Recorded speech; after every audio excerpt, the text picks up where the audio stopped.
ایران کے ایک بہت بڑے فقیہ اور اپنے وقت کے عارف شیخ حسن علی نخودکی کہ جن کے پاس بہت سی کرامتیں تھیں اور کئی افراد ان کی ان کرامات کی گواہی بھی دیتے ہیں،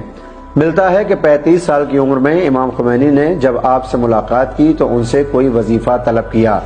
تب شیخ حسن علی نخودکی نے فرمایا کہ اگر میں آپ کو ایک وظیفہ بیان کروں اور آپ اس پر عمل کریں، دنیا اور آخرت میں آپ کامیاب ہوں گے، ثروت، دولت اور اللہ کی رحمت آپ کے شامل حال ہوگی، آپ کسی کے بھی سامنے دست حاجت کو بلند نہیں کریں گے۔ اور وہ وظیفہ کچھ اس طرح سے تھا کہ جیسے ہی نماز تمام ہو تو آپ ایک مرتبہ آیت الکرسی کو پڑھیے اور اس کے تمام ہونے پر حضرت فاطمۃ الزہرا کی تسبیح، 3 مرتبہ سورہ توحید کی تلاوت، 3 مرتبہ صلوات اللہم صلی علی محمد وعلی محمد کی صورت میں، اور اس کے بعد 3 مرتبہ سورہ طلاق کی آیت نمبر 2 اور آیت نمبر 3 کی تلاوت کریں۔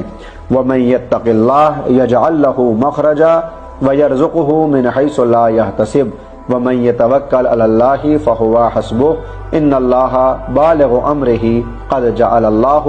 لِكُلِّ شَيْءٍ قَدْرًا۔